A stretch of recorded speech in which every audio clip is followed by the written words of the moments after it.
경영난이 가중되면서 지난해 5월 폐쇄된 한국지행 군산공장입니다. 이 공장을 현대자동차 협력업체 등 국내 자동차 부품업체 6곳으로 구성된 MS그룹 컨소시엄이 인수하기로 했다고 전라북도가 밝혔습니다.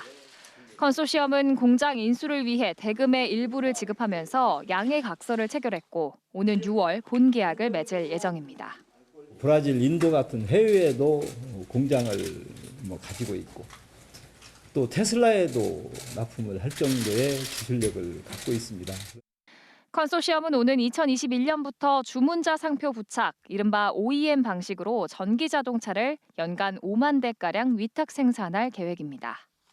2025년부터는 자체 모델 등을 포함해 연간 15만 대까지 생산량을 늘리겠다는 목표도 세웠습니다.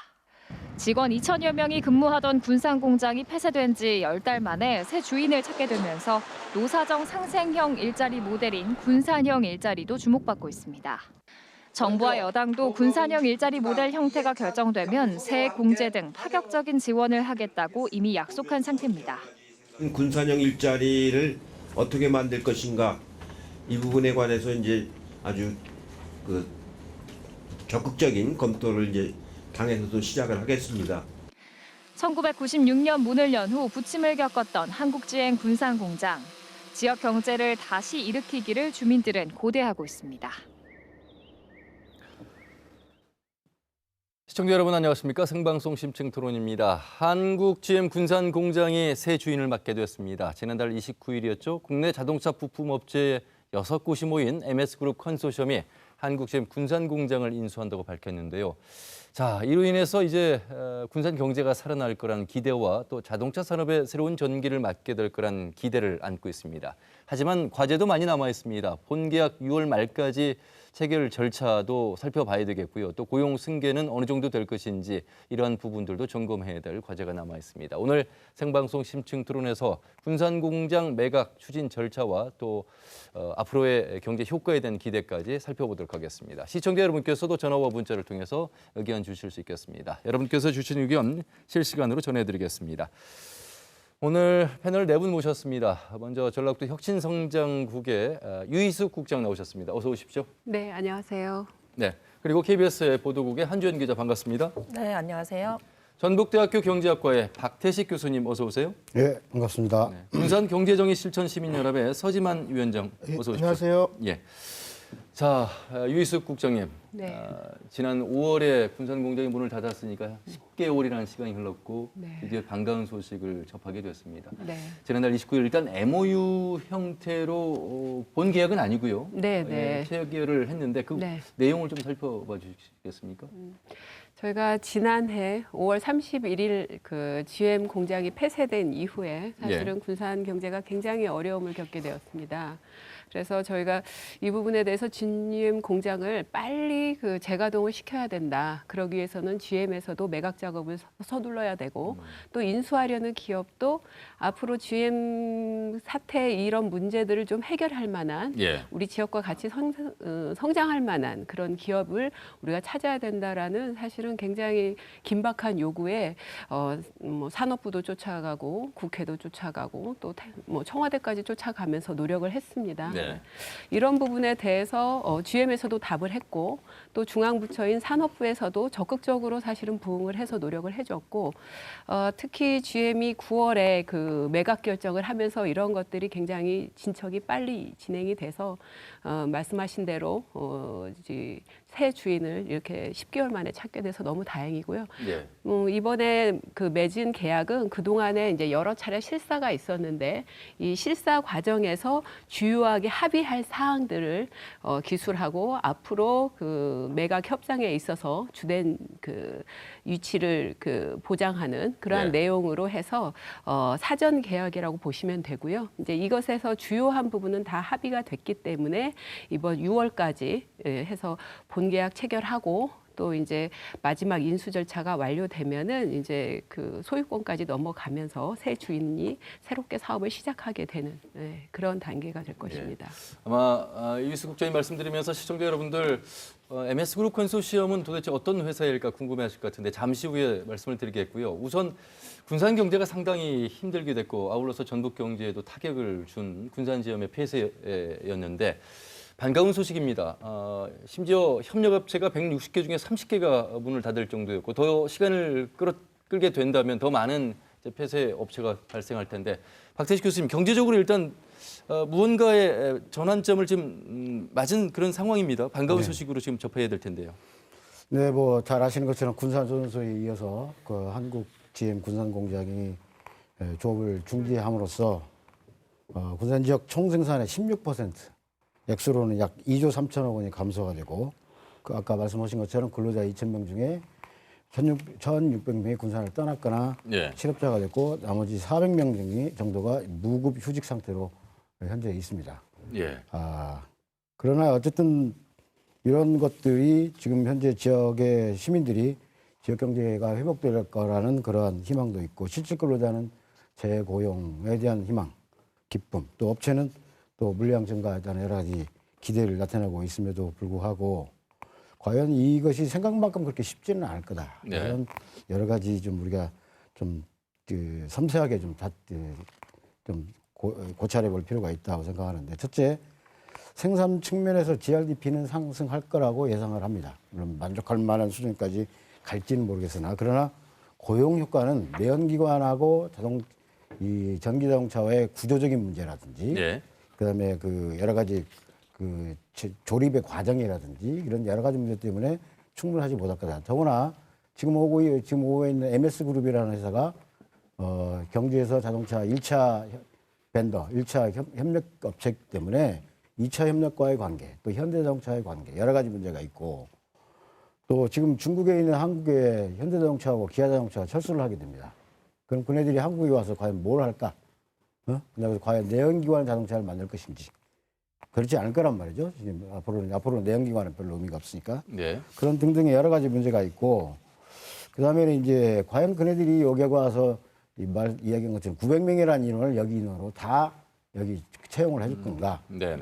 그렇게 하지 않을 거란 말이에요. 자기가 그동안 데리고 있었던 예컨대 전체 그 조직을 하면서 나름대로 신복을 나름대로 심어 놓을 테니까 그런 것도 있을 거고 여러 가지 지금 그리고 그 현재 MS라는 회사가 완성차를 만드는 회사가 아니고 부품을 만드는 회사였습니다. 그러니까 쉽게 말하면 집을 짓는데 벽돌을 만드는 사람, 그다음에 시멘트 만드는 사람, 철근 만드는 사람이 집을 짓는 건 아니죠. 그러니까 일이 달라요. 그런 한계가 있고 더구나 또 그러다 보니까 또 한국 신용평가에서도 이 MS 오토텍의 GM 군산 인수 추진이 신용도에 부정적인 평가를 내리고 있습니다. 차차 또 경제적인 측면은 또 교수님 통해서 살펴보겠고요. 자, 그런데 서지만 위원장님, 보통은 매각 소식을 발표하는데 GM 측에서 발표하는 게 맞습니까? 아니면 이걸 인수하는 MS그룹 컨소시엄이 발표하는 게 맞습니까? 우선 그 부분부터 좀 의아하게 생각하시는 분들이 좀 계신 것 같아요. 원래는 MS 오토텍이 발표를 했어야 되는데 아무래도 이제 GM이 먼저 발표하는 순으로 했고 또 그것 때문에 지금 환영하는 분위기 속에서도 우려와 기대가 지금 공감이 연조하고 있다. 또 특히 이제 기대는 뭐 다 아시는 거고 아니까 우려는 뭐냐면 좀 약간 실체가 좀 없다. 실제는 자동차 부품업체가 정확하게 나와 있지 않습니까? 아니요, 그래도 그건 실체가 없다. 이게 왜 그러냐면은 지금 MS 오토텍이라고 하는 회사가 어떤 추구를 하고 있는지에 대한 실체가 전혀 발표가 된 게 없거든요. 그래서 실체가 없다. 미래의 지향성이 좀 없다. 뭐 이런 약간 우려가 많고요. 그럼에도 불구하고 이번에 도나 시에서 이렇게 중점적으로 이렇게 기업 투자 촉진형으로 하는 이거를 볼 때 이 기대도 있는 건 사실이고요. 근데 이제 이렇게 우려가 있는 것도 사실이고요.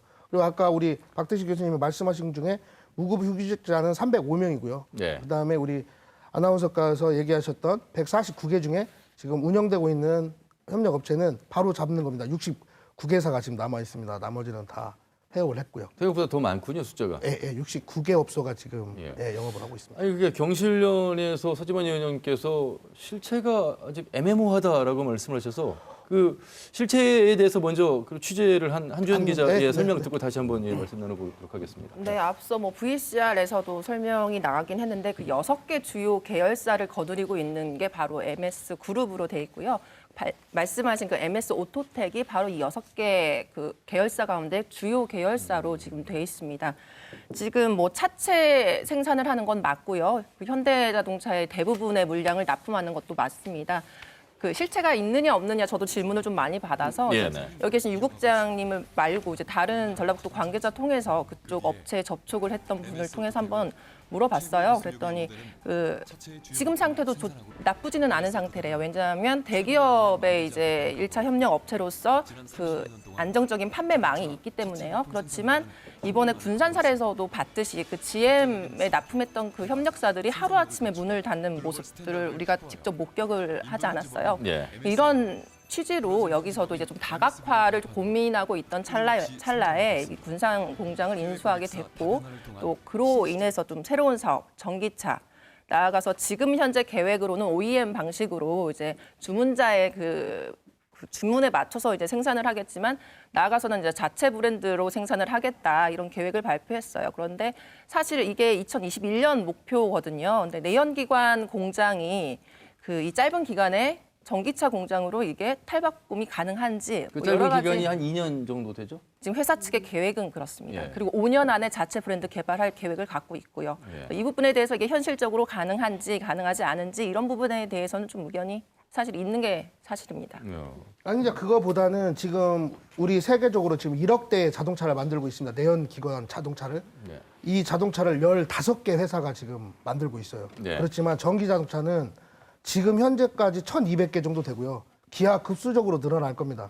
그러니까 그런 걸로 봤을 때 MS 오토텍의 사업성은 낮지는 않다. 그런데 문제는 뭐냐면 세단형을 할 건지 SUV를 할 건지도 아직 확실치가 않고 기존에 있는 협력 업체와 공동으로 같이 갈 건지 아니면 자체로 갈 건지도 실체가 없다는 뜻이지 회사의 실체를 유무를 말한 건 아니었고요. 그다음에 전기 자동차를 만든다고 하면 가장 지금 중시하는 게 뭐냐면 이 단가를 낮추기 위해서는 10만 대 이상 생산될 때는 배터리 회사와 같이 공존해야만 전기 자동차에 유무가 있거든요. 근데 뭐 계획은 25만 대를 하고 자체 하겠다 하는데 그런 공장의 계획은 발표가 되지 않았어요. 그러니까 목표는 2021년 5만 대가 최종 목표가 아니냐 이렇게 받아들이는 이 노동자들이 많다는 거죠. 그 2021년부터 이제 5만 대 생산하는 것은 OEM 방식이기 때문에 그 말 그대로 주문을 받으면 만들 수 있는 거잖아요. 겁니다. 네, 만들 수 있는 그러니까 겁니다. 그러니, 예, 사실은 예, 저희가 OEM 방식 같은 경우도 OEM 방식이라는 것은 그 주문자가 설계라든가 모든 기술을 갖고 거기에 주문에 의해서 생산하는 거기 때문에 이 지역에 대한 사실은 장기적인 파급력은 적습니다. 그렇지만 바로 이 생산 라인을 가동할 때마다 초기 투자에 대한 비용이라는 부분이 있기 때문에 네. 바로 가동을 하기 위한 준비가 5만 대고요. 한 15만 대 정도는 최소한 생산을 해내야지 여기를 인수한 것에 대해서 어느 정도 비용을 커버할 수 있는 양이고 그것을 빠른 속도로 가기 위해서 2025년이라는 목표를 잡았고요. 네. 그 사이에도 그냥 그 OEM 방식을 계속 유지하면서도 사실은 이제 저희가 ODM이라고 해서 예. 자체적으로 생산 기술을 가지고 설계 능력을 가지고 플랫폼을 가지고 브랜드 개념은 아닙니다.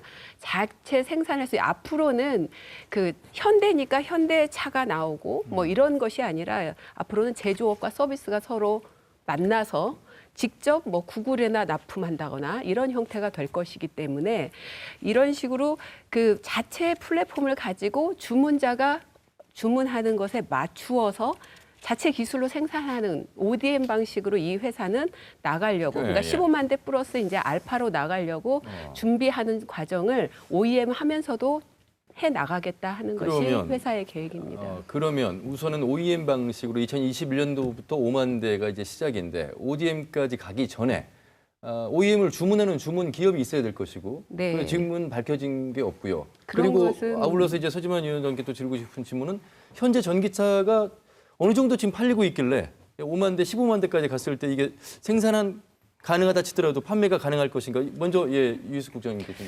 그러니까 이제 사실은 이 부분은 기업들도 이런 것들을 우리가 어디서 5만 대 주문을 받았다라거나 이런 것들은 사실 대외적으로 왜냐하면 경쟁사가 바로 있기 때문에 저희도 그런 부분에 대해서 정확하게 정보를 주십시오 이렇게 말할 수 없는 거고 예. 이 기업 같은 경우는 이런 것들이 사실은 이렇게 새로운 사업 아까도 말씀하셨지만 차체 부품을 생산을 해서 글로벌 그런 그 시장에서 나름대로 그 기술력이 인정을 받고 예. 계속적으로 매출이 신장되는 아주 안정된 매출 구조를 가진 회사였습니다.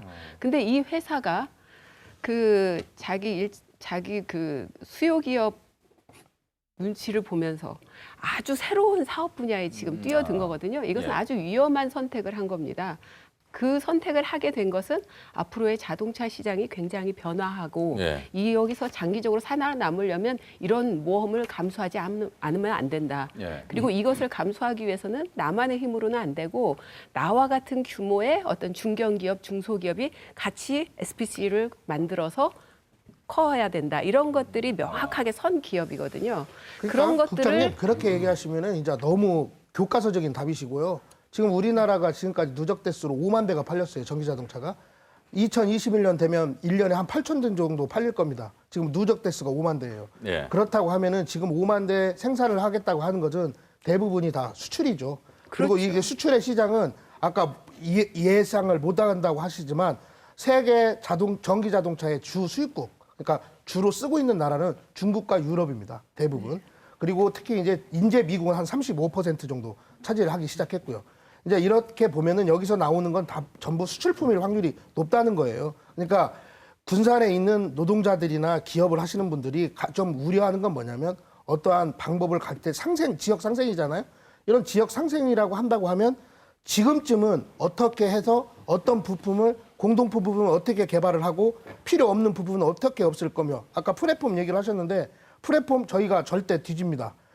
이 플랫폼은 따라갈 수가 없어요. 우리 대한민국이 아직은 지금 걸음마 수준이기 때문에 그렇지만 제조, 바디라든지 차체는 아직 일정 부분 우리가 아주 높아요. 그러니까 이런 부분만 집중 생산을 할 것인지 아니면 정말 전기 자동차를 1에서 100까지 다 만들 것인지 아니면 정말 우리나라가 최고로 앞서 있는 배터리만 뭐 이런 것만 넣고 나머지는 전부 중국의 부품을 한다고 하면 과연 이게 지역 상생 일자리로 거듭날 수 있냐 여기에 의구심이 있다는 거죠. 근데 이거에 제가 대한 앞에서도 발언은- 근데 그래서 말씀드린 것이 네. 2021년부터는 OEM으로 가고 그런 부분은 사실은 쉽게 조달받는 방식으로 갈 수밖에 없습니다. 우리가 그렇죠. 그런 네. 부분은 인정을 해줘야 됩니다. 왜냐하면 네, 네. 그것도 빨리 이 인정합니다. 군산 공장을 가동을 해야 되기 때문에 하지만 거기서 멈추는 게 아니라 그때부터 해가지고 자체 플랫폼을 갖고 우리 지역 업체들하고 상생할 수 있도록 하는 작업을 OEM 하면서 같이 R&D 연구개발하면서 준비를 해나가겠다고 하는 것이 회사의 계획이고 사실 저희 지자체와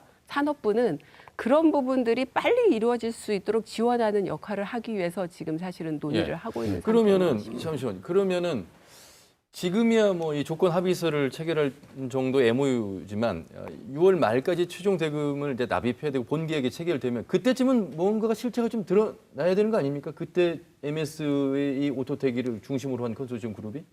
제가 보기에는 이 기업이 한 30만 평 규모의 것을 샀을 때에는 예. 그냥 이 땅을 잡아놓자고 산단을 사지는 않습니다. 그렇지만 이 어떤 제품을 생산한다 이런 발표 시점은 네. 사실은 경쟁 구도 하에서 어떤 시점이 시장에다 이런 신호를 냈을 때 가장 효과적인지는 기업에서 선택을 해줘야 됩니다. 네. 그런 것들을 저희가 강제할 수는 없습니다. 네. 근데 우리나라 자동차 시장이 소위 말하는 전속 하도급제라는 것을 시행하고 있습니다. 그러니까 우리나라는 예컨대 자기하고 하도급 관계에 있는 다른 기업이 1차 밴드나 2차 밴드가 다른 회사에 이 부품을 납품하는 것에 대해서 용인을 안 해요. 네. 전속 관계만 있어요. 독일 같은 것은 여러분이 보시면 자동차의 주요 부품에 보쉬라는 아마 보셨을 거 BOSCH라는 뭐 의약품도 만들고 여러 가지 기기도 만드는데 거기는 전 세계의 부품을 다 공급을 해요. 네. 독일 체제하고 한국이나 이 체제하고는 완전히 달라요. 그래서 문제는 뭐냐면 독일 같은 체제는 이 서로 간의 부품의 호환성이 있기 때문에 쉽게 전환할 수 있는 데 비해서 한국은 만약에 현대자동차면 현대만 쓰는 부품이 있고 왜냐면 대우자동차는 GM은 GM만 있고 삼성은 삼성만 있는 거예요. 그러니까 이게 다른 쪽으로 바꿀 수가 없어요. 그냥 OEM 하다가 자기 브랜드로 간다? OEM은 철저하게 설계부터 원래 원청자들이 설계부터 품질 QC까지 다 해주는 거라 자기 마음대로 그걸 가지고 완성차로 갈 수가 없어요. 상당히 그 원청업자가 그걸 용인을 안 해요. 이게 쉽지 않은 거예요. 예. 그리고 아까 이제 우리 말씀 중에 2025년에서 28년 되면 전 세계에 이 전기 자동차가 400만 대 정도 생산될 걸로 생각하는데 지금 현재의 그 포션으로 보면 중국이 약 50% 이상을 점령하고 있고 한국은 그 넘버 10에도 못 들어가 있어요. 그런데 지금 현대자동차나 지금 삼성자동차나 뭐 그 기아나 다 지금 다 메이저들이 다 전기자동차로 전환을 할 텐데 지금 겨우 매출 8,900억 되고 1년에 이익이 얼마 내지 못하는 회사가 컨소시엄을 해서 과연 군산에다가 전기자동차 생태계를 만들 정도로 힘이 있는가? 또 과연 국제 경쟁력이 있을 것인가? 그러면 그 국쟁력을 갖추기 위해서 어떤 보완 조치를 해야 할 것인가? 이런 여러 가지 것을 좀 생각할 필요가 있다. 저는 그렇게 이게 생각합니다. 이제 덧붙여서 지금 MS 오토텍을 반기지 않겠다는 게 아니고 반기는 이 분위기도 좋지만 여기에 선행돼야 될 게 뭐냐면 지금 전기 자동차에 공동으로 그러니까 내연기관과 전기 자동차가 공동으로 쓰는 부품이 있어요. 네. 이걸 빨리 집중하고 해야 되고요.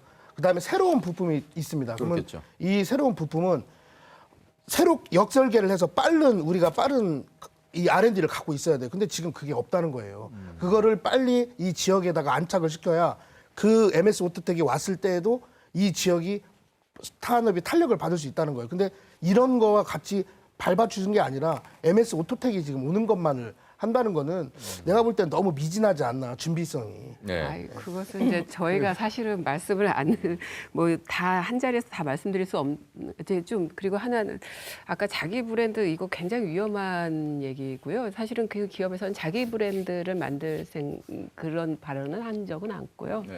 자기 브랜드를 갖는다는 것은 완성차 업체로서 이제 그 거의 현대와 같은 존재가 그렇죠. 된다는 것이고 그 업체는 자기 브랜드를 갖는다는 얘기는 안 하고 자기네는 OEM 방식에서 ODM 방식으로 가겠다라고 했습니다. 자체 생산까지. 사실은 그렇기 때문에 현대에서도 용인이 됐을 것으로 저희는 생각합니다.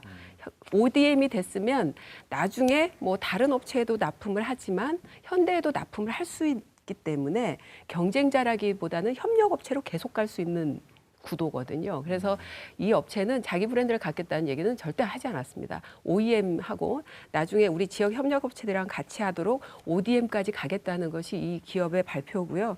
아까 우리 서지만 위원장님께서 말씀하신 거 사실은 그것은 이 기업을 고려하지 않더라도 그동안 사실 우리 도내에 있는 기업들이 대부분 차체 업체였습니다. 그래서 이 차체 업체도 전기차로 가면 좀 더 경량화돼야 되고 또 이 새로운 그런 전기차로 가든 수소차로 가든 주요한 핵심 부품 업체가 없다는 것이 우리 지역의 또 문제이기 때문에 그런 핵심 부품을 개발할 수 있는 업체를 키워내기 위해서 다양한 프로젝트와 또 국가 과제까지 만들어 가면서 사실은 지원을 해주고 있습니다. 그리고 이 기업만을 위해서 이 기업이 왔을 때 ODM으로 가기 위해서 어떤 부품이 필요하고 어떤 것들이 필요한지는 이제 기업이 나타난 겁니다.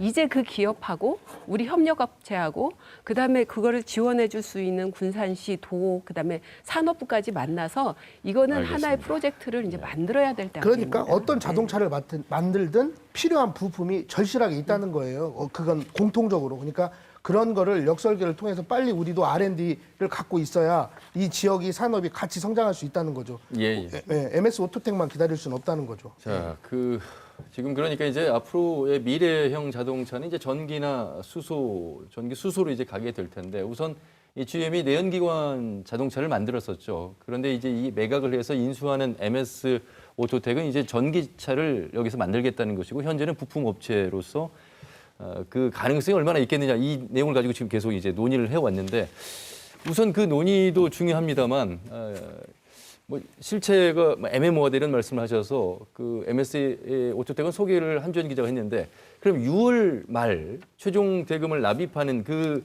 시기가 됐을 때까지의 그 과정 무엇을 준비하고 어떤 일을 해야 되는 것인지 그걸 한주현 기자가 좀 정리를 해주시죠. 아까 서 위원장님이 좀 말씀하셨지만 이게 기업 공시에 맞춰서 사실 내용이 기자들한테도 엠바고가 걸려 있었거든요. 그 사전에 이제 기사를 못 쓰는 상태였고 기업에서 공시를 할 때 맞춰서 저희도 보도를 한 내용입니다. 기자들도 사실 좀 항의 아닌 항의를 했죠. 이게 인수 협약이 이루어지는 걸 왜 이렇게 좀 비밀리에 하고 비공개로. 말씀하신 대로 왜 GM이 더 나서서 좀 설명을 하는 듯한 분위기고 그런 거에 대해서 좀 얘기를 했는데 뭐 유 국장님 방금 설명하신 대로 뭐 그런 기업 간의 그 경쟁이라든지 이런 부분이 충분히 있다 이렇게 고려를 하는데 사실 이 MS 오토텍이라는 기업 자체가 우리한테 좀 생소하고 그 지역 자체가 이제 멀리 떨어져 있었던 기업이기 때문에 좀 그런 부분이 더 있는 것 같아요. 그래서 지금 기간은 이제 가계약 상태고 인수 비용이 정확하게 나오지는 않았지만 사실 그 부지나 뭐 설비를 감안했을 때 뭐 2천억 원 안팎 정도다 이렇게 이제 흘러나오는 얘기가 있는데 이 대금이 이제 모두 지급이 돼야지만이 설명하신 대로 이제 MS 오토텍 컨소시엄이 새로운 이제 인수자가 되는 건데요. 이 과정에서 일부에서는 계약이 좀 뭐 깨질 수도 있지 않느냐 이런 우려도 나오는 것도 있지만 예. 사실 이 부분에 대해서는 전라북도나 산자부나 굉장히 의지가 그 업체 자체도 그렇고요. 강한 걸로 알고 있습니다. 그렇기 때문에 그 본계약을 앞두고는 적어도 아무리 뭐 기업의 기밀이라지만 좀 지역 사회에서 수용하고 노동자들도 좀 받아들일 수 있을 만한 어떤 플랜, 마스터 플랜 정도는 좀 계약과 맞춰서 발표를 할 필요가 있지 않나 그렇게 생각이 듭니다. 예.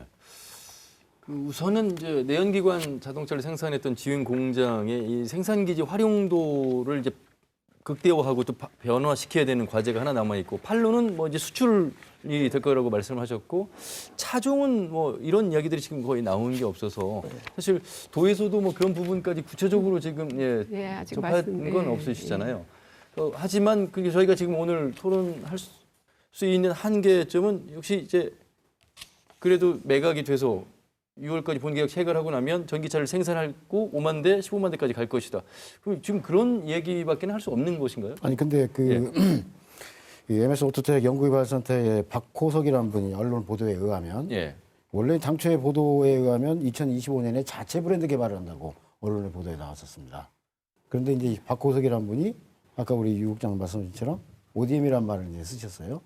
근데 이분이 또 하신 말씀 중에 보면 물론 정확한지는 모르겠지만 보도를 믿는다는 전제하에서 생산 차종은 준중형급 이상의 세단과 스포츠 유틸리티 SUV가 될 것이다고 이렇게 기사를 썼어요. 그분의 말을 아마 인용하지 않나 싶은데 그러니까 구체적으로 어떤 사이즈의 어떤 뭐 이렇게 제품의 구체적인 사양은 표시하지 않았지만 차종의 기본적인 틀은 아까 말씀드렸잖아요. 세단형하고 중형급 이상 세단형하고 SUV가 될 것이라고 하는 것은 아마 그분이 그 소스가 되는 것 같은데 어느 정도는 아웃라인이 보이긴 해요. 그런데 또 하나 문제가 뭐냐면 아까 컨소시엄 자체가 서너 개의 기업. 근데 이제 물론 이제 기업이 컨소시엄 자체를 이제 최종 계약이 완성될 때까지는 노출시키지 못하는 어떤 사람들의 어려움이 있겠지만 일설에 하면 중국이 배우고 있다는 설도 있고 일설에 하면 현대가 있다는 설도 있고 썰들이 하도 많아서 그에 따라서 시나리오가 여러 가지로 구성되니까 과연 이 기업들이 제대로 굴러가려면 어떠한 것들을 해야 되고 지자체에서 뭘 도와줘야 되고 뭐 이런 것들이 좀 서로 간에 모호한 이런 것들이 있다. 그러니까 이제 그 뭐 설이 많지만 정확한 뭐 팩트로 얘기하자고 하면 지금 그 새만금에 오려고 하는 중국 S 회사, C 회사를 보면 세단형은 아니고 SUV형이 대세를 이룰 거다는 게 어적이고 전기 자동차가 이제 SUV 시대로만 갈 것 같아요. 세단형은 없어지고 그다음에 수소차 같은 경우에는 상용차, 그러니까 중국에서 이미 실패를 했습니다. 전기차로 상용차를 만들었는데 이런 엔진의 힘이라든가 이런 것 때문에 이미 실패를 봤기 때문에 수소차는 아마 상용차 부분으로 바뀔 것 같아요. 그리고 이번에 MS 오토텍도 나중에 결국에 가서는 수소를 실을 확률이 높습니다. 근데 여기서 중요한 건 내연기관 자동차에서 얘기를 자꾸 전기 자동차에다 접목을 시키면 안 돼요. 이제 전기 자동차는 그냥 드라이기 만드는 회사가 만들 수도 있고요. 청소기 만드는 회사가 만들 수도 있습니다. 그렇기 때문에 이게 전기 자동차냐 상용차냐 뭐 이게 중요한 게 아니라 필요하면 얼마든지 빨리 바꿔서 만들 수 있다는 게 거짓이죠. 그리고 지금 새만금에 들으려고 하는 회사들이 전부 중국에서 이미 상용차로 아니 SUV로 이미 성공한 회사들입니다. 그러니까 아마 두른다고 하면 전부 상용차의 위주로 전기자동차 아니 SUV형 전기자동차가 두를 거다. 이게 우리나라에 두르면. 좀 우리가 비관적인 얘기를 좀 많이 했는데 좀 긍정적인 측면도 하나 보면 우리가 그 사실은 도에서 약간 혼돈을 일으킨 점도 없지 않아 있었지만 수소전기자동차하고 전기자동차 이게 사실은 우리 전라북도에서는 수소전기자동차는 상용차, 버스하고 트럭 부분에 치중을 했고 네. 또 전기자동차는 승용차 부분에 어쨌든 포괄적인 개념은 승용차 부분에 치중했던 것은 어쨌든 뭐 전반적인 방향이 옳았다 보고 또 하나는 소재 산업 중에 우리가 이제 그동안 탄소 산업을 유치하는 데 거의 한 15년 이상 계속 노력을 해왔는데 아마도 전기자동차 정착이 되려면 그 과거에 가지고 있던 그 금속형 외장 갖고는 좀 힘들 거다. 좀 가볍고 튼튼한 탄소 소재가 상용화되는데 또 기여를 하게 될 거고 그러면 그것은 아마 최적의 조합이 되지 않겠나 이런 긍정적인 측면도 사실 있습니다. 예. 그 참 세계 시장을 이제 함께 살펴보면서 가야 될 텐데 말이죠. 군산의 조선업 불황으로 군산 조선소가 가동 중단이 됐고 자동차 산업의 어떤 불황으로 GM이 이제 문을 닫았잖아요. 그런데 여기를 인수하는 이제 MS 오토텍이 전기 자동차로 바꾸는데 그 전기차로 가는 건 맞는 것 같은데 이게 또 결국 그 세계 시장과 이제 맞물려서 가야 되는데 그 자동차 산업은 그러면 이제 내연기관에서 앞으로 미래형 자동차인 뭐 전기든 수소전기로 가게 되면 시장은 좀 괜찮아지겠습니까? 아무래도 시장은 바뀌면 고용 시장은 좀 위축이 되겠죠. 고용 시장은 위축이 될 수밖에 없는데 이 고용을 위축된 고용을 어디서 해야 되냐면 에너지 부분, 그다음에 전장 사업 부분, 그다음에 빅데이터 부분 이렇게 전기 자동차에 꼭 필요한 또 미래형 자율형 모빌리티로 가는 시대에 꼭 필요한 이런 산업적으로 이제는 옛날에는 내연기관을 할 때는 수직으로 쌌다고 하면 이제는 수평으로 넓혀서 한 업체가 모든 걸 고용할 수는 없습니다. 이제는 많이 퍼지는 새로운 산업들을 개발을 해야 되겠죠. 그래야 고용 시장이 좀 더 넓어지겠죠. 그러니까 그 말씀은 이제 내연기관에 들어가는 자동차 생산 부품에 비해서 이제 전기 자동차는 반절로 줍니다. 줄어들기 때문에 줄어드는 만큼 다 어떻게 보여야 되나요? 필요한 고용이 것들에 대해서 줄어들죠. 경쟁을 이제 해야 되는 그런 상황이다 이런 말씀이시죠? 예, 고용이 반절로 줄다고 봐요. 고용이 절반으로 줄고. 근데 이제 또 하나 지토의 어려움은 뭐냐면 지금 현재 그 군산 짐 공장이 폐쇄됨으로써 생긴 그 유휴 노동력 그러면 어떻게 제 일자리를 다시 주느냐 문제인데 지금 소진만 국장 말씀하신 것처럼 지금 전기자동차에 필요한 인력들은 과거에 내연기관에서 일했던 사람들이 필요한 게 아니에요. 대부분 새로운 일들이란 말이에요. 새롭게 훈련받고 새로운 분야들이 필요하기 때문에 이걸 그 과거의 노동력으로 대체시킬 수는 없다. 그러니까 그 도에도 아마 그런 딜레마가 있을 거다 이렇게 생각합니다. 자, 제가 그 부분에 대해서 좀 말씀을 드릴게요. 이것은 좀 아쉬운 점이었는데 그럼에도 불구하고 또 지금에 있어서는 좀 그 아픔이 크지 않은 이유는 우리가 이제 그 내연기관 차에서 그냥 전기차로 옮길 때 한 3만 개의 부품이 15,000개로 줄어들고 그러다 보니까 이 고용 인력도 줄어들고 그래서 사실은 이제 앞으로는 과거와 같이 정말 소품종 대량 생산 체제 하에서 많은 수를 고용하던 이런 시장은 이제 고용 시장은 사라질 거라고 하는 것은 근데 이것을 가지고 저희가 피할 수가 없습니다. 거기에 맞출 때만이 기업이 살아날 수 있기 때문에 그 부분에는 맞춰가는데 이 우리 군산이나 이 자동차 부품 업체들이 대부분 자체 부품 업체들이었습니다. 그게 저희한테는 약점이었지만 또 한편으로는 뭐냐면 전기차로 가더라도 차체 업체들은 살아남는다는 겁니다. 바뀌는 것은 그 안에서 그 어떻게 발전하냐 뭐 이런 것들 구동장치 이런 것들이 바뀌는 거지 차체는 그대로 있기 때문에 우리 도내 업체들이 앞에서 말씀하신 신소재라든가 이런 것들을 가공하는 능력들 이런 것들을 조금 더 기술 개발을 해가지고 축적을 한다면 전기차 생산 라인이 가더라도 살아남을 수 있다. 이제 이런 저희가 생각이 들고요. 그리고 나서 이제 플러스 해야 될 것이 아까 우리 서 위원장님께서 말씀하신 대체 산업 부분을 또 어떤 부분이 있을 것인지를 적극적으로 찾아서 그 유인력을 흡수하는 노력이 추가적으로 필요할 것 같습니다. 자, 뭐 자동차 시장의 변화를 우리는 다 얘기하고 있습니다. 그리고 그렇게 흘러갈 것이고요. 뭐 여기에 자동차 전문가가 계시지 않기 때문에 더 이상 자동차 관련해서 말씀을 나누기보다는 2천여 명의 군산 GM 공장에서 직접 고용이든 간접 고용이든 일을 하게 됐고 1,400명이 이제 해직을 하게 됐고 그중에 남아있는 한 300여 명.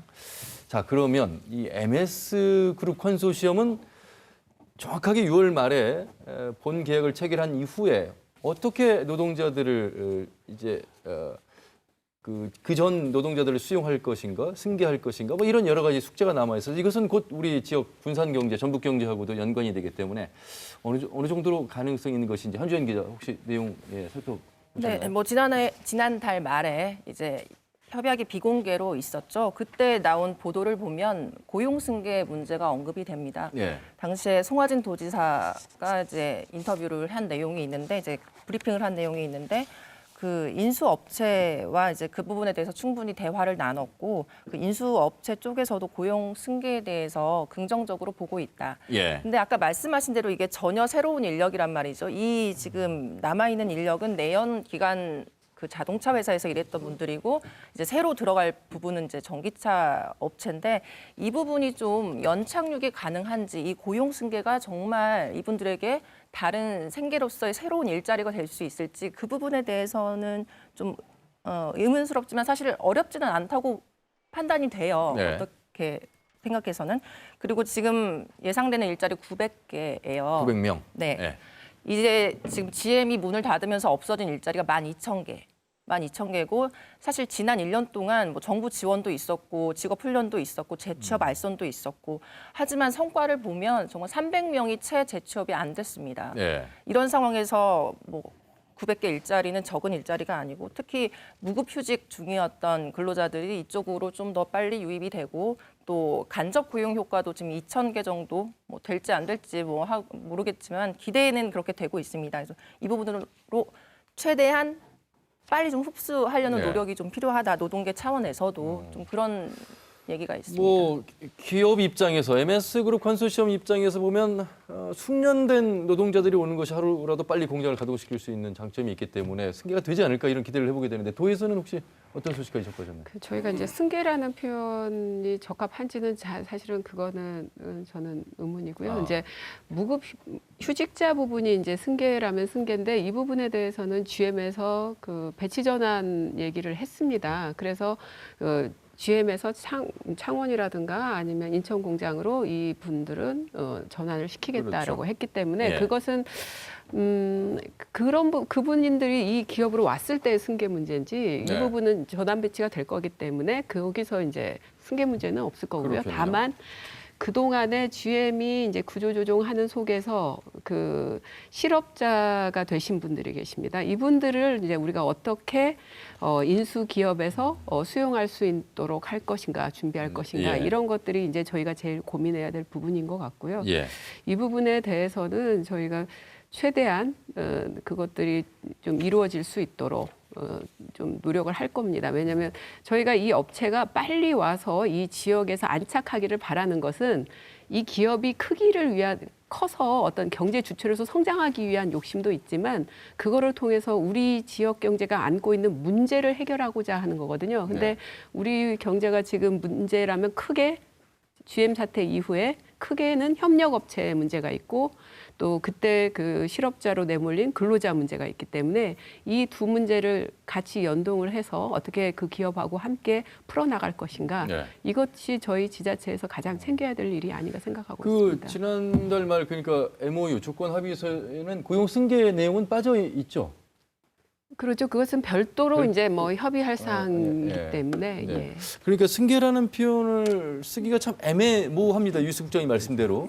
예. 지금 어떤 기업이 어떤 기업을 인수를 하고 M&A를 했을 땐 고용 승계가 되지만 이거 없는 기업에서 새로운 기업이 들어오는 거기 때문에 고용 승계가 나는 전혀 맞지가 않다라고 보는 중에 하는 사람입니다. 예. 이제 이게 없었던 것도 당연히 한 거고요. 그리고 군산에 있는 노동자들이 고용 승계를 원하지도 않아요. 그렇게 원하지도 않고 얼마나 이게 빨리 안착이 되느냐. 두 번째는 얼마나 미래 지향적이고 미래 지속적이냐가 중요한 덕목이지. 우리 고용 승계는 당연히 자신 있으세요. 아마 어느 누구한테도 뒤지지 않는 기술력이 있기 때문에. 그런데 이제 그런 것들이 기업에서 뭐 공채를 하겠다라든지 뭐 이런 걸 얘기를 네. 해주면 참 좋을 텐데 아직은 뭐 확실하게 밝힌 게 없습니다. 지금 그런 부분에서도 지금 혼란을 일으키고 있는 것이 아까도 그 완성차 업체하고 협력업체 사이에 지금 개념이 왔다 갔다 하고 그다음에 전기차하고 그다음에 내연기관차에 지금 개념이 왔다 갔다 해요 서로 지금. 그래서 오히려 전략부에서 뭐 고용이든지 뭐 여러 가지 이제 경제적 대책을 세울 때 전기자동차에 대한 징후 분석이 먼저 필요하다고 생각을 합니다. 그래서 과연 어떤 일에 얼마나 인력이 필요한데 우리가 대체할 수 있는 것이 뭐고 어떻게 훈련시켜서 거기다가 우리가 공급을 할 것이고 이런 게 필요한데 아직 그런 개념들이 서로 헷갈리면서 마치 어떤 때는 전기자동차에다 어떤 때는 내연기관 이야기를 하는 것처럼 서로 혼돈되는 경우가 간혹 있어요. 많이 그건 서로 간에. 그래서 그런 부분에 대해서 조금 더 좀 섬세한 분석이 좀 필요하고 그 그걸 토대로 해서 대책을 세우는 것이 필요하다. 그냥 그냥 개념적으로 개괄적으로 탁 장밋빛 환상만 갖게 하지 말고 어떤 부분은 잘 될 수 있고 어떤 부분은 오래가 되고 어떤 부분은 힘들고 그래서 이건 어떻게 우리가 극복해 나가야 되고 이런 좀 디테일이 필요하지 마치 그냥 큰 것이 다 옛날 내연기관처럼 만들어 놓으면 다 팔리는 세상은 아니거든요. 왜냐하면 아까도 말씀드렸지만 지금 여러 가지 그 자동차가 과거에는 엔진하고 사람이 제어를 했지 않습니까? 근데 지금 엔진이 없어지고 전기가 와서 이 제어가 사람이 제어가 아니라 자동 제어가 오니까 자동차 아닌 업체들이 IoT 기업, AI 기업, 반도체 이런 모든 기업들이 다 접근할 수 있게 돼 있단 말이죠. 네, 그런 부분에 대해서 우리가 조금 더 냉철한 좀 판단이 필요하다 저는 그렇게 말씀드립니다. 그러니까 어찌 보면 GM은 이미 없는 이제 회사이기 때문에 사실 GM과 MS는 완전히 별개의 회사죠. 예, 합치는 게 아니기 때문에. 그리고 아울러서 이제 내연기관과 전기차는 또 말씀하신 징후 분석을 해야 되는 것처럼 또 완전히 또 다른 일자리의 고용 구조가 또 될 것이고 아마 그런 부분들을 도가 좀 더 분석을 해서 훈련이라든지 재교육이라든지 이런 것들이 좀 필요하다. 아직 거기까지는 생각하기는 좀 이르죠. 그러니까 제가 앞에서도 말씀드렸지만 이제 사실 산업부에서 그러더라고요. 그 GM이 매각 발표를 한 이후로 여러 기업에서 접근을 했는데 실질적으로 투자 계획과 판로 계획이 명확한 기업이 많지 않았는데 이 SPC는 그런 것들을 보여줬다. 그런 얘기를 했고 나름대로 기업에서는 이제 그런 부분들을 좀 면밀하게 그 엄청난 규모의 투자를 하면서 그런 계획이 없다는 것은 사실은 말이 안 되죠. 그래서 그런 것들을 준비하고 있고 이 기업과 이 지자체와 부처가 만나서 앞에서도 말씀하셨듯이 이 분들이 어떻게 생산 라인을 앞으로 가동을 할 것이며 그런데 필요한 인력이 어떤 인력이고 그 부분을 가지고 지금 GM 실직자 부분들이 하실지 아니면 우리 젊은 청년층에서 해야 필요한 인력인지 이런 것들에 대해서 면밀히 분석을 해서 필요한 부분에 따라서 우리가 그것들을 이제 상세하게 협의하는 단계가 이제 시작됐습니다. 이제. 갑자기 이런 생각도 들게 되네요. 이 방송 보시는 시청자분들 중에 가족분 중에 GM 공장에서 일을 했는데 비정규직 노동자들 문자 한 통 받고 강제 퇴직당한 이분들이신데 어떻게 보면 이 승계가 지금 저희가 말하기는 좀 조심스러운 부분이 있어서 다시 말해서 공개 채용이 된다면 비정규직 노동자들도 이제 정규직 노동자가 될 수 있는 그리고 오히려 이제 열린 채용 환경이 이제 주어졌다 이렇게 또 볼 수도 있겠습니다. 그래서 희망적이고 긍정적인 부분이 될 수도 있다 이런 말씀을 좀 드려보도록 하겠고 한 900명 정도의 지금 그 고용을 기대를 하고 있는 것 직접 고용해서 이제 2,000명까지 이제 갈 것이다 이렇게 생각합니다. 그거는 바로 그렇게 900명 정도 처음엔 900명에서 처음에 이제 900명에서 가다가 이제 그 간접 고용까지 이렇게 하면 한 2,000명까지 가지 않을까 이렇게. 바로 잡으시죠. 5만 대 정도 수준이면 300명이고요. 15만 대 정도 가면 900명 정도 이렇게 보시면 그러면 이제 저희가 언론에서 보도된 거는 900명에 이제 원래 그렇게 큰 걸 먼저 막 이게 설명을 하시죠. 5만 대당 300명 정도로 보시는 게 맞고요. 그다음에 이제 저는 이제 전라북도가 지금부터는 제가 말씀드렸잖아요. 아까 초대에도 전기 자동차가 10만 대가 생산이 되면요. 이 지역에서 배터리 공장이 하나가 들어와야 됩니다. 그래야 수준 타산이 맞아요. 왜냐하면 그 전기 자동차의 40%가 배터리거든요. 이 배터리 사업 부분이 안 들어오면 의미가 없는 거예요. 그러니까 저기 다른 나라에서 수입해가지고 장착할 수가 없다는 거예요. 그러니까 이런 것들을 좀 해야 되고 그다음에 지금 도에서 조금 더 신경 써야 될 게 우리 전라북도가 지금 이 배터리 사업 부분이 전무한 상태인데 배터리 사업하면은 자동차 배터리만 생각하시거든요. 그게 아니고 S그룹이든 L그룹이든 세 개 분야로 나눠요. 소형 배터리가 있고 전기 배터리가 있고 그다음에 ESS가 있어요. 그러니까 이 셋 중에 하나가 오면 그냥 저절로 쭉 따라오는 거예요. 근데 가장 사업이 큰 부분이 지금은 전기 배터리다. 그러니까 이제 자동차 배터리에 들어가는 거다. 그러니까 이게 들어오면 소형도 줄고 ESS도 올 확률이 높으니까 빨리 해야죠. 왜냐하면 21만 대 만든다며요. 25만 대. 배터리도 중요한데 사실 충전하는 충전소도 아울러서 함께 이제 지어져야 이제 되는 지금은 부분인데. 충전이 사실은 지금 상용화되기 조금 이른 감은 있지만 2021년 정도에 되면 지금의 전기 자동차의 충전 속도보다는 3배 이상 빨라질 거고요. 예. 네. 용량이 지금은 30kW 이하는 만들질 않고 있어요. 그러니까 이제 거의 내연기관 정도의 수준까지 올라왔다 이렇게 보시면 될 것 같습니다. 또 하나는 이 모든 게 모호하다 보니까 과연 그 MS 배후에 누가 있느냐.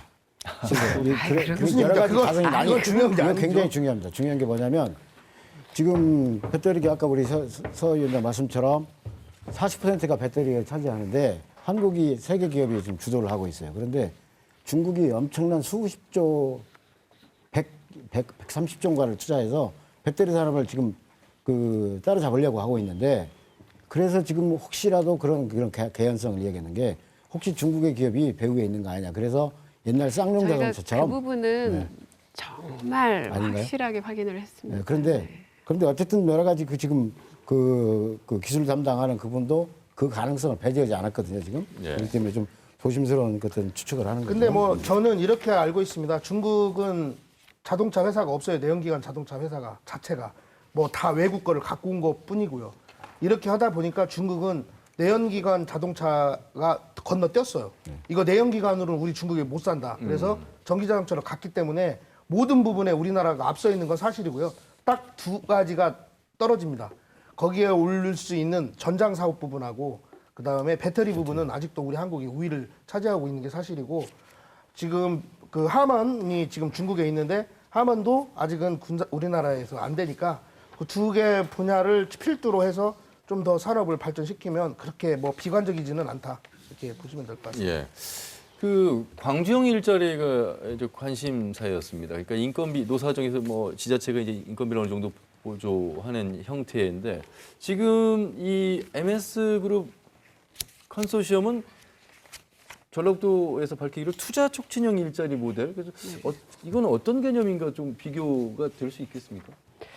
그러니까 이제 광주형 모델이 먼저 있다 보니까 저희가 이제 광주형 모델 때문에 이제 오해 아닌 오해를 많이 받는 게 지자체에서 직접 투자를 지금 광주형 모델에서는 합니다. 그러니까 전북도 직접 투자하는 거 아니냐 이런 오해를 해서 우리는 사실은 이것은 GM하고 이 업체가 서로 계약을 해서 추진이 시작이 됐고 이 업체에서 자기 자본과 또 SPC 자본 그다음에 이제 투자 받은 자본 외에도 이제 물론 대출을 받죠. 그것까지 해가지고 거의 그 SPC에서 자체적으로 그 자본을 구성을 하는 형태이기 때문에 광주형 모델하고 다르고 두 번째는 광주형 모델이라는 그 임금 협력형이라고 해서 사실은 좀 반값 임금 이런 평을 많이 받으면서 근로자들 사이에서도 사실은 좀 부정적인 기류도 있었고 하는데 여기서는 사실은 시작 단계에서는 좀 임금이 적을 수 있지만 사업이 성장을 하면서 임금 부분을 가지고는 최대한 존중을 하고 싶다. 그것보다는 우리는 빨리 안착을 해서 사업을 성장시키고 싶다. 그래서 지자체에서 또는 정부에서 지원해 줄 것도 이런 것들을 빨리 할 수 있도록 물론 초기 자본을 좀 최소화하기 위해서 인센티브를 준다는 부분도 필요하지만 앞으로 자체 그 플랫폼을 구축하기 위한 R&D라든가 이런 데 좀 협력을 많이 해줬으면 좋겠다. 그래서 저희는 R&D라든가 초기 자본 투자 부분을 좀 보존해주는 부분 이런 것들을 가지고 투자를 촉진하는 형태의 일자리 모형으로 가겠다. 그리고 그걸 가지고 우리 지역 문제를 해결해 나가겠다. 이런 식의 어렵게 지금 방향을 들려서 잡고 있습니다. 얘기하셨는데 광주는 그냥 임금을 조금 깎아서 그 자동차 회사의 생산성을 높이기 위한 방법으로 했고요. 전라북도가 추진한 기업 투자 촉진형은 뭐냐면 기업이 투자가 되고 촉진이 되면 당연히 고용은 좋아질 것이다. 그렇기 때문에 기업이 이 지역에 상생할 수 있는 방법을 찾자. 그리고 아까 이희숙 공장님이 조금 애매모호하게 살짝 넘어가셨는데 사실은 독일 피회사죠. 폭스바겐은 주정부가 약 16%의 지분율을 갖고 있습니다. 독일하고 거래를 하기 위해서는 폭스바겐하고 거래를 하기 위해서는 독일을 거래를 하는 경우에는 아 이건 독일 회사구나 이런 느낌이 받도록 지금 MS 오토텍이나 이런 데도 산업은행에서 대출을 받거든요. 일정 부분 대출을 받습니다. 이제 그러면 그건 국영 기업처럼 기업의 국가가 잘 이 지역에 상생한다고 하면 약간 줄 테니 열심히 해서 고용을 좀 늘려라. 이렇게 이해하시면 빠를 것 같습니다. 네. 너무 어려운가요? 아닙니다. 예. 알겠습니다. 예. 네, 그 그래서 어쨌든 좀 더 그 정부나 지자체의 주도형 속에서 안정적인 기업이 빨리 살아와서 예, 고용이 빨리 성장하게 창출이 되도록. 그러니까 기대한다. 광주는 폄훼하는 게 아니고 산업을 할 때는 생산성이 중요하거든요. 근데 이게 노동성의 유연성이 떨어지다 보니까 너무 자동차 생산량에 비해서 가격이 고가가 될 수밖에 없고 그 고가를 임금을 좀 도와주는 이러면서 그 임금이 깎인 만큼을 SPC를 해서 이렇게 해서 해주겠다는 임금 협력형이라고 하면 여기 전북에서 했던 지역 이 상생 일자리는 이런 기업을 위한 그리고 그 기업이 다시 고용을 하는 선순환 구조를 하겠다 이렇게 알겠습니다. 자, 오늘도 역시 많은 시청자분들의 의견이 올라와 있습니다. 몇 분의 내용을 소개해드리겠습니다. 다시는 GM처럼 먹튀하는 기업이 없도록 철저히 감시하고 지속 가능한 기업을 선택해야 한다. 자동차 산업은 이미 세계적으로 적자가 많이 나는 산업이다. 전북은 새로운 경제적 효과를 모색해야 할 것이다. 전기자동차 수요가 얼마나 된다고 전기자동차를 생산한다는 것인지, 또 아울러서 MS그룹 컨소시엄이라고 하면 현대자동차 협력업체로 알고 있는데 경쟁력이 있을지 의문이다. 명확하지 않은 MS그룹 컨소시엄 유치를 통해 전라북도는 정치적으로 이용하려고만 하는 것은 아닌지 궁금하다. 아마 걱정의 목소리라고 생각을 좀 해보겠고요. 비슷한 의견들을 많이 주셨습니다. 그만큼 기대치가 높다 이렇게 좀 봐야 되겠습니다. 자, 시간이 얼마 남지 않았습니다. 어쨌든 이제 6월 말 본 계약을 체결하기까지 우리 전라북도가 또 지원할 수 있는 부분 안착할 수 있도록 만들어주고 그 이후에 지속 가능한 그런 기업이 될 수 있도록 저희가 이제 꼼꼼히 모색해야 되는 숙제가 남아 있습니다. 그 과제에 대해서 한종인 기자가 정리해 주시죠. 사실 어렵게 인수를 결정하고 새로운 분야의 투자를 결정한 기업입니다. 그리고 지역사회에서 따뜻하게 환영하는 건 맞고요. 그럼에도 불구하고 이런 목소리가 나오는 것은 그런 경험이 있기 때문이겠죠. 네. 정말 생산을 잘하던 제조업체 하나가 무너지면서 그 지역사회가 느꼈던 그런 피폐함, 황폐함 이런 걸 느끼다 보니 또 그런 일이 반복되지 않을까 걱정하고 그렇죠. 우려하는 건 어쩔 수 없는 일일 겁니다. 의심의 눈초리로 바라보고 그럴 수밖에 없는 게 또 그런 일이 반복되지 않으려면 처음부터 정말 어떤 계획을 가지고 어떤 마음을 어떤 의도를 가지고 이 군산에 투자를 결정을 했는지 말씀하신 대로 이게 지속 가능한지 사실 기업에서 알아서 잘 하겠지만 우리는 이제 그런 경험이 있기 때문에 자치단체, 정부는 물론 이제 일반 시민들도 이제 그런 그렇죠. 눈이 생긴 것 같아요, 시선이. 그렇기 때문에 그 부분을 좀 불식하고 해소하고 이런 것도 어떻게 보면은 기업의 사회적 역할이라고 생각을 합니다. 이런 부분에 대해서 이제 모르는 사람들이 하는 얘기로 치부하지 말고 좀 적극적으로 반영을 해서 이제 본 계약이 체결되고 실질적으로 어떤 변화가 생겼을 때는 우리 모두가 좀 공감할 수 있는 계획 이런 부분이 좀 도출이 됐으면 하는 바람입니다. 예, 박대식 교수님. 예, 우리가 지금 소득이 3만 불이 GNI 실질적인 소득으로 3만 불이 넘은 지금 선진국의 대열에 들어섰습니다.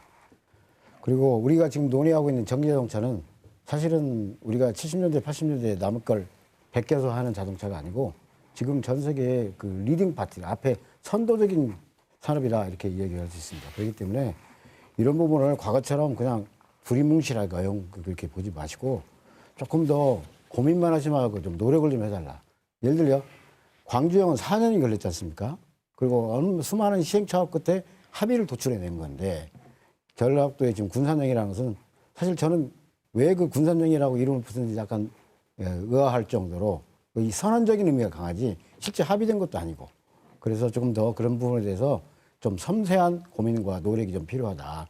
그래야만이 혹시라도 그 대두되는 어려움을 슬기롭게 극복해낼 수 있을 것이다. 그런 가운데 또 그런 노력들이 여러 그 주체들, 그 노동자, 사용자는 사용자, 또 지역의 여러 가지 또 시민단체 이런 모든들의 힘을 결집시키는 중요한 동기가 될 수 있을 것이다. 그래야만이 우리가 기대하는 것이 가능한 성취될 수 있는 또 그런 기회가 될 것이다 생각합니다.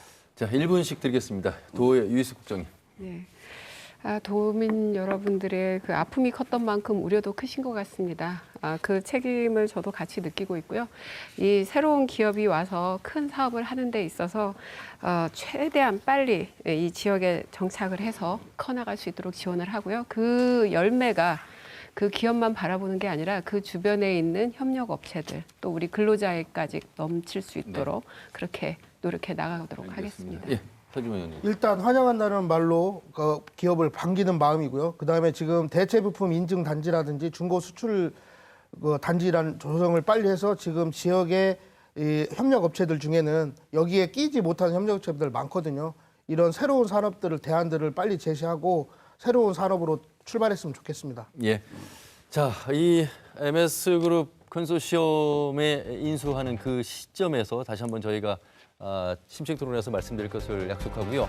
아울러서 종합경기장의 개발 계획이 발표가 됐습니다. 이 부분에 대한 이야기 다음 시간에 심층 토론에서 한번 심도 있게 다뤄보도록 하겠습니다. 많은 시청 바라겠습니다. 오늘 네 분 말씀 잘 들었습니다. 고맙습니다. 시청해주신 여러분 고맙습니다.